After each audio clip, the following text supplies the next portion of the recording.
नमस्कार श्रोते हो, STCच्या यूट्यूब चॅनलवर तुमचं स्वागत आहे. प्रेमकथा कॉन्ट्रॅक्ट मॅरेज अनपेक्षित लग्नाची अनोखी कहाणी च्या पहिल्या भागाला भरभरून प्रतिसाद दिल्याबद्दल खूप खूप धन्यवाद. सादर करीत आहोत कथेचा दुसरा भाग. मायासमोर उलगडला मीतचा खरा चेहरा. माया रानडे आणि मीत राज्याध्यक्ष. तिच्या अंगावर शहारा आला.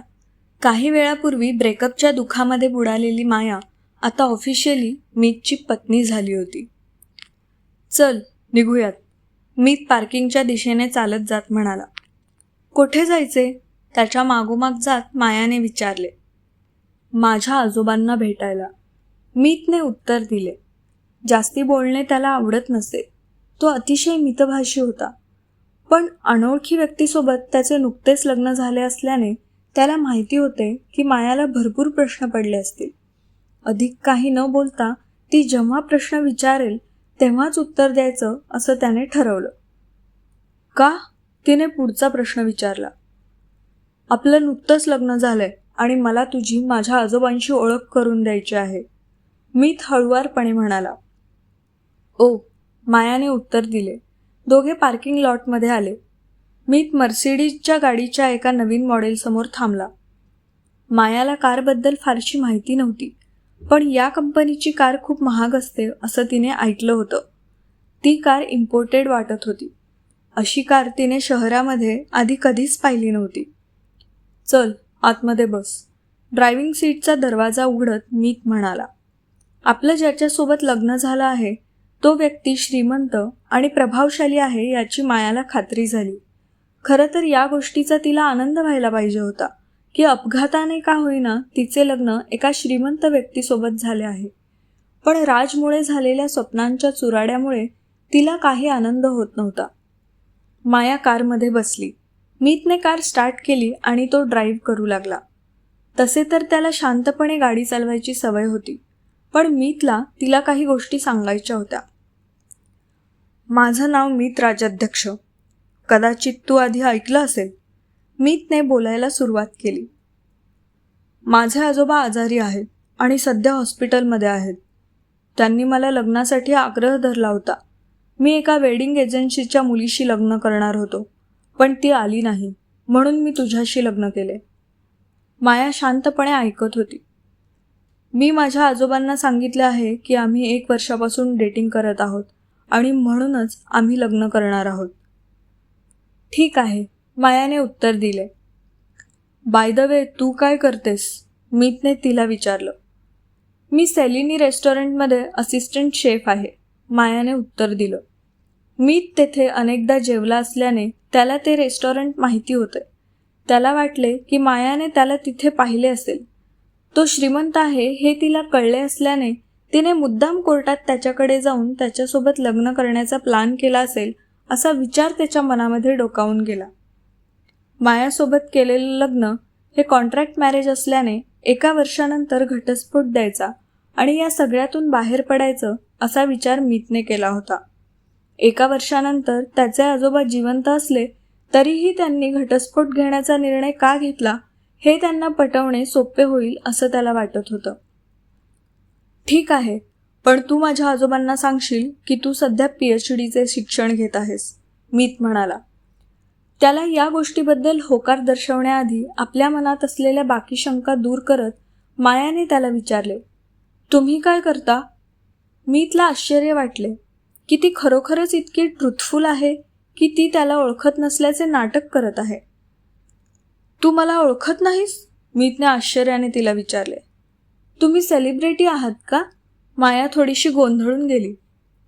तुम्ही जरी सेलिब्रिटी असाल तरी मी तुम्हाला ओळखू शकणार नाही. मी माझ्या आयुष्यात काम करण्यात इतकी व्यस्त असते की cinema, daily soap, award show, नाटक इत्यादीबद्दल मला खूप कमी माहिती आहे, मायाने कबूल केले. खरोखरच या सगळ्या गोष्टीपासून माया खूप अनभिज्ञ होती. राजसोबत मूव्ही बघायला जेव्हा ती जात असत तेव्हा कितीतरी वेळा मध्येच तिला झोप लागत आणि त्यावरून राज आणि तिचं बऱ्याच वेळा भांडण झालेलं होतं. नाही, मी सेलिब्रिटी नाही आहे, मीत उत्तरला. मीतला न ओळखणारी मुलगी त्याला पहिल्यांदाच भेटली होती. त्याला वाटत होतं की सर्वजण त्याला ओळखतात. बिझनेस आणि फॅशन मॅगझिनमधल्या त्याच्यावरील आर्टिकल्स माहितीबद्दल अपडेटेड असतात. शेवटी तो या दुनियेतील एक आयकॉन होता. मी लाईफस्टाईल इंडस्ट्रीजमध्ये काम करतो, तो म्हणाला. कोणत्या ऑफिसमध्ये? तिने आनंदाने विचारले. तिला लाईफस्टाईल इंडस्ट्रीजबद्दल माहिती असण्याचे एकमेव कारण म्हणजे तिने त्यांच्या हॉटेलमध्ये असिस्टंट शेफ म्हणून काम करण्यासाठी बऱ्याच वेळा अर्ज केला होता.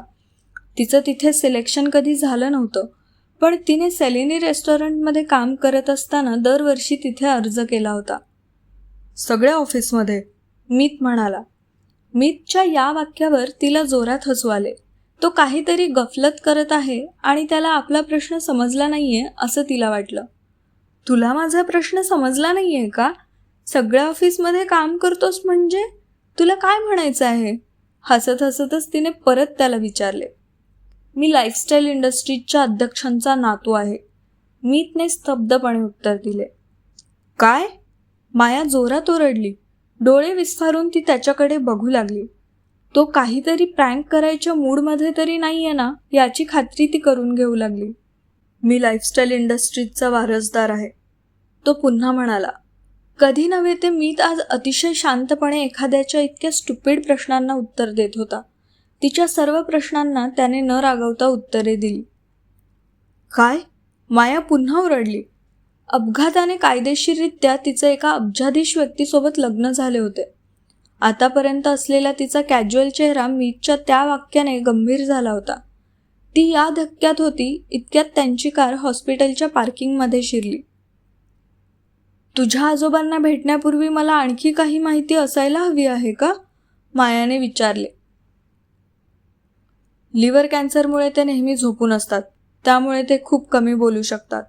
आज आपण त्यांना फक्त भेटूयात, त्यांना आपल्या लग्नाची बातमी देऊयात आणि निघूयात, इतकंच, त्याने उत्तर दिले. ठीक आहे, माया तिच्या पर्समधील छोटा आरसा काढत म्हणाली. तिने तिचा चेहरा त्यात पाहिला आणि स्मितहास्य करण्याचा सराव केला. मीतने आजोबांना पूर्वी सांगितल्याप्रमाणे ते डेटिंग करत होते आणि तिला आजोबांना याची खात्री करून द्यायची होती की ती मीतशी लग्न करून खूप जास्त आनंदी आहे. ती हे करत असताना मीत तिच्याकडे एकटक पाहत होता. बाकी मुलींपेक्षा काहीतरी वेगळं तिच्यामध्ये होतं. तिचं स्मितहास्य, बोलके डोळे आणि तिच्याभोवती असलेला एक पॉझिटिव्ह ऑरा त्याला जाणवत होता. आपण निघायचं का? मीतने सीट बेल्ट काढून दार उघडत विचारले. ते दोघे कारमधून खाली उतरले. ही रिंग आहे, मला आशा आहे की ती तुला व्यवस्थित येईल. मीत त्याच्या खिशातून 2 अंगठ्या काढत म्हणाला.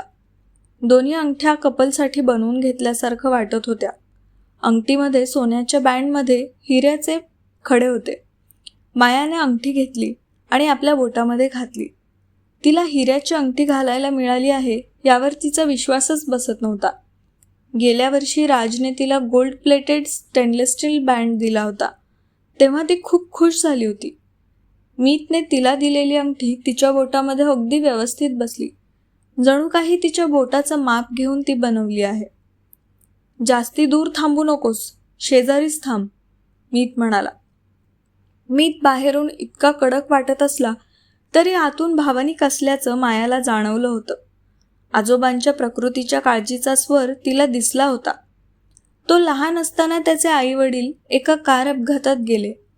तेव्हापासून आजोबांनी त्याचा सांभाळ केला होता आणि आता त्याचे आजोबा मरणाच्या उंबरठ्यावर थांबले होते. तो त्यांना सुद्धा काही दिवसांमध्ये गमावणार होता. मायाला रूमच्या बाहेर थांबवून तो आत गेला. मला वाटलंच होतं, तू नक्की लग्न करणार नाहीस आणि काही ना काही कारण देऊन पळ काढशील. मीतला एकट्याला आलेलं पाहून आजोबा हिरमुसले. आज आपला नातू नाचून घेऊन येईल अशी त्यांना अपेक्षा होती. कोर्ट हाऊसमध्ये एक छोटीशी गडबड झाली होती दादू, मीतने उत्तर दिले. मायाला त्याने हाक मारली आणि माया रूममध्ये आली. लग्नाच्या पोशाखात असलेल्या मायाकडे पाहून आजोबा आनंदाने आश्चर्यचकित झाले. मीतसोबत त्याची बायको होती, माया. आजपर्यंत मीत केवळ त्याच्या गर्लफ्रेंडबद्दल खोटं सांगत आहे असं त्यांना वाटलं होतं, पण आज साक्षात मीतसोबत लग्नाच्या जोड्यात त्या मुलीला बघून आजोबांना तिच्याबद्दल सगळं जाणून घ्यायची उत्सुकता होती.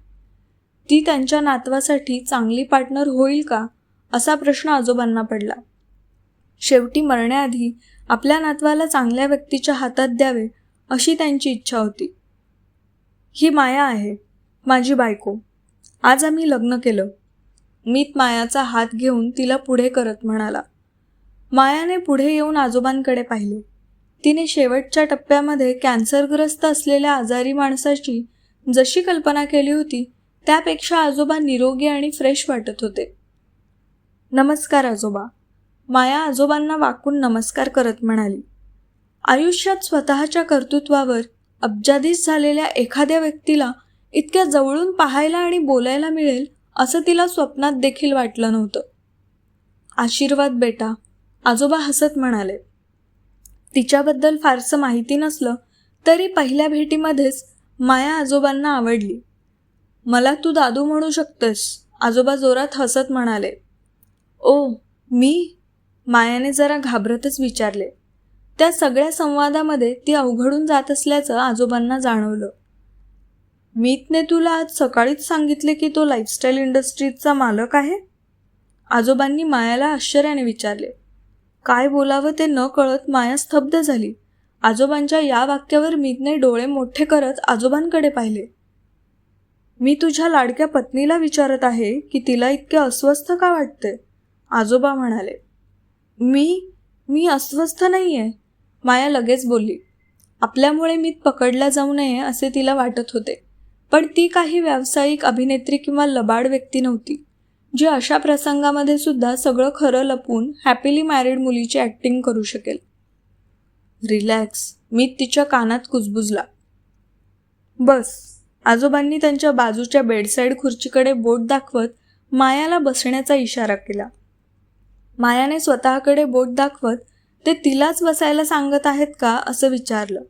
आजोबांनी मान हलवून होकार दिला. माया त्यांच्या पलंगाच्या बाजूला असलेल्या खुर्चीमध्ये बसली. मला आनंद आहे की तू माझ्या नातवाशी लग्न केलंस, आजोबा म्हणाले. दादू, मीत म्हणाला. त्याचा आवाज एखाद्या इशाऱ्यासारखा वाटत होता. मला आशा आहे की तुम्ही दोघे सुखाने संसार कराल. मीतच्या इशाऱ्याकडे दुर्लक्ष करत आजोबा पुढे बोलू लागले. कृपया याची काळजी घे. आजोबांचे डोळे पाणावले. आजोबांचे नातवावर असलेले प्रेम मायाला जाणवले. वयाने मोठा असला तरी अजूनही मनाने तो लहानच आहे, आजोबांनी कुजबुजत मायाला सांगितले. मी घेईल याची काळजी, तुम्ही चिंता नका करू दादू, माया म्हणाली. तिच्या तोंडातून हे वाक्य कधी निसटले ते तिला कळलेच नाही, पण आजोबांचे त्यांच्या नातवावर असलेले प्रेम पाहून तिला त्यांना नकार देणे शक्य नव्हते. तिच्या या प्रतिसादाने मीतला धक्का बसला. त्याला आश्चर्य वाटलं की ती माझ्यासारख्या अनोळखी पुरुषाची बाजू घेण्यास कशी काय सहमती देत आहे. मला नवविवाहित जोडप्याचा जास्ती वेळ घेऊन पाप करायचे नाही, आजोबा चिडवत म्हणाले. त्यांच्या या वाक्यावर माया लाजली. मीत सारख्या अनोळखी माणसासोबत नवरा बायकोसारखं राहण्यात तिला काही इंटरेस्ट नव्हता, पण आजोबांच्या या वाक्याने तिला थोडं विचित्र वाटलं. राजसोबत जरी बऱ्याच वर्षांपासून ती रिलेशनशिपमध्ये असली तरी ती अजूनही व्हर्जिन होती आणि लग्न झाल्यानंतरच शारीरिक संबंध ठेवायचं याबद्दल ती अतिशय क्लिअर होती. मी उद्या तुम्हाला भेटायला येईन, माया खुर्चीवरून उठून म्हणाली. आजोबा दिवसभर हॉस्पिटलमध्ये एकटे असतात आणि त्यांना करमत नसेल म्हणून तिने त्यांना उद्या भेटायचं प्रॉमिस केलं. अनाथ असलेल्या मायाला पहिल्या भेटीतच आजोबा आवडले. त्यांची प्रेमाची ऊब तिला त्या छोट्याशा भेटीतून सुद्धा जाणवून गेली. आवडेल मला, आनंदाने आजोबा बोलले. आमची ही गोष्ट तुम्हाला कशी वाटली ते आम्हाला कमेंटद्वारे अवश्य कळवा.